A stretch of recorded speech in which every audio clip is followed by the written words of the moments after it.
无畏曲折迷离，K 姐奇探秘。大家好，我是 K 姐，欢迎回来。2003年，考古学家在罗马尼亚的布切吉山脉之中发现了一个隐藏在人面狮身像下面的神秘密室。之后，罗马尼亚人和美国人对此开展了秘密的研究计划。研究人员中就包含罗马尼亚的情报机构人员拉杜·西纳马尔。随着研究的深入，拉杜等人发现了一项令人震惊的秘密。原来，地下密室中竟隐藏着5万年前就已经存在的未来全息技术。拉杜亲眼目睹了先进文明留下的全息记录大厅，以及3条通向地球内部深处的神秘隧道。洞悉地球真相的他，将他的所见所闻写成了一本书，名叫《失落的地球真相》，并于2020年初出版了英文版本，在西方引起了不小的轰动。这不禁让人想知道，罗马尼亚的密室中到底尘封着怎样的秘密？那通往地球内部的神秘隧道在哪里呢？他在里面看到了什么？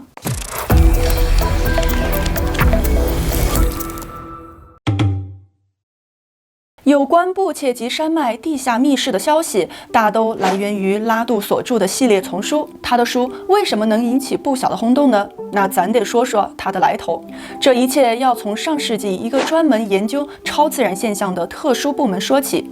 这个特殊部门被称为0号部门，是冷战期间罗马尼亚建立的一个处理超自然现象的部门。它的建立者是一个超心理学家，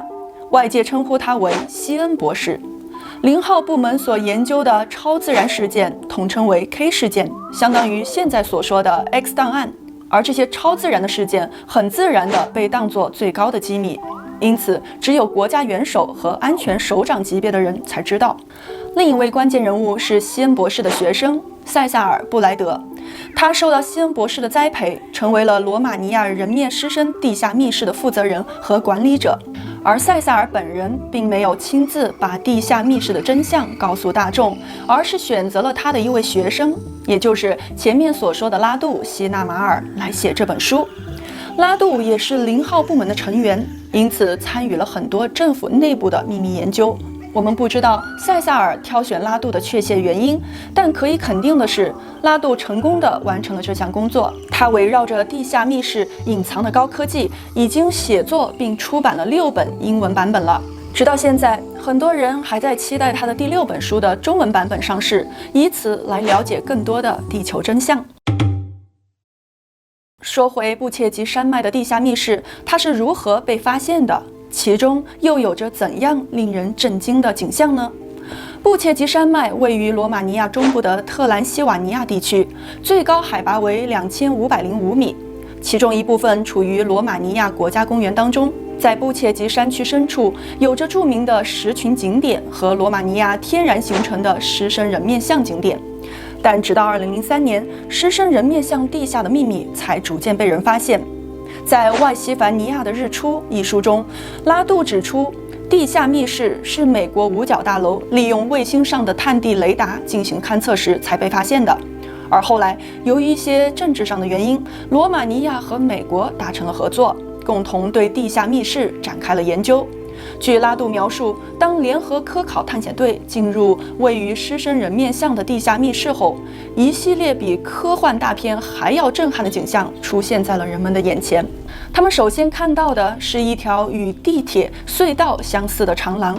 但这条隧道的墙壁是被抛光处理过的，而并不是天然形成的。就在隧道的尽头，科考队发现了一个巨大的石门，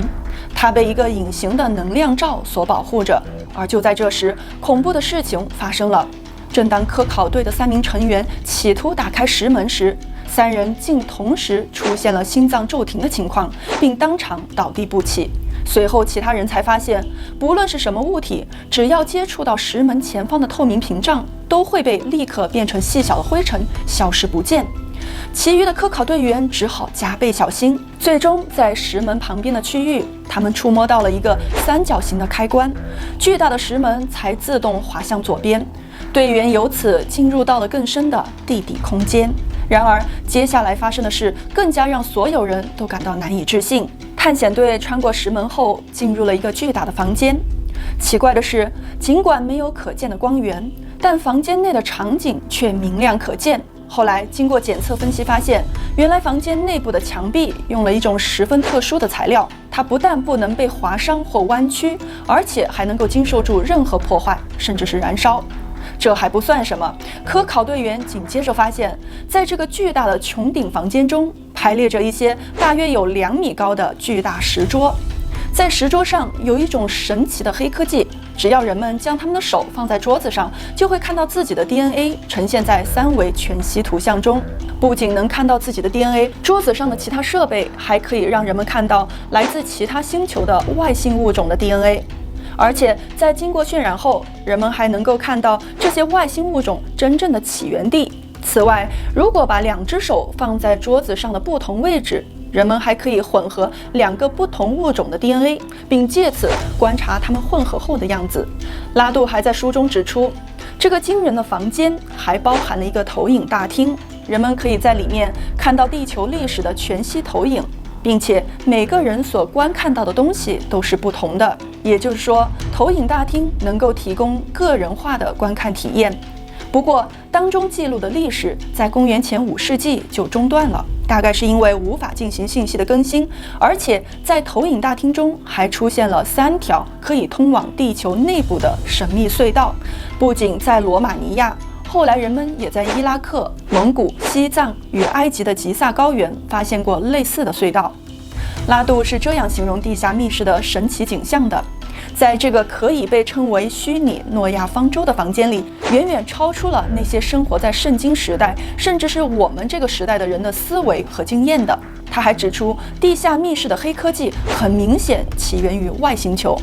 那些巨大的石桌也很可能是由巨型的人类所构建的。杜拉在曾经出版的第3本书《埃及之谜：第1条隧道》以及第5本书在地球内部第2条隧道中，分别记述了他与导师塞萨尔一起进入地下密室的2条隧道并探险的故事。其中的第1条隧道通往埃及吉萨高原下的一个密室，第2条隧道则是通往神秘的地下都市。在那里，他们发现了更加惊人的秘密。拉杜在书中表示，他们达到了传说中的香巴拉城，一个位于地球内部最核心处的天堂。在那里，平衡与和谐是文明的基础。而紧接着，他就被催促立即出发去考察第3条隧道，即通往伊拉克的隧道。这一次，一个更加先进的机器给他带来了一次前所未有的体验。在开始这次神奇的探险之旅之前，拉杜首先向德林寻求了帮助。德林来自于一座位于地表之下的城市托马西斯。拉杜和塞萨尔曾到访过那里，在德林的牵线下，拉杜与来自另一座更先进的地下城市阿佩洛斯的人成功会合。在阿佩洛斯的一个仓库基地里，拉杜被要求戴上一个高科技微型头盔。所谓的头盔其实很像科幻片中的智能眼镜，但头盔上有2个小分支一直延伸到人的耳后。刚戴上头盔时，拉杜并没有感觉到什么特别之处，但当更多的颜色和更清晰的3维影像进入视野时，神奇的事情发生了。拉杜不但看到，而且仿佛身临其境般地进入到了一个十分拥挤的市场。他同时觉得自己好像既在仓库中，也在全息荧幕上所看到的影像之中。而正当拉杜想要仔细地看看那些拥挤的城市景象时，他突然觉得自己被提升到了某一个高度，以至于他可以将整个地球尽收眼底。随着地球自转到一定的角度，他甚至可以看到地球的一半和地球的内部，这让拉杜大为震撼。更神奇的是，无论拉杜从什么方向看，3维视觉效果都很完美，而且无论他想要看地球的哪一个部分，他都能够清楚地看到一切细节。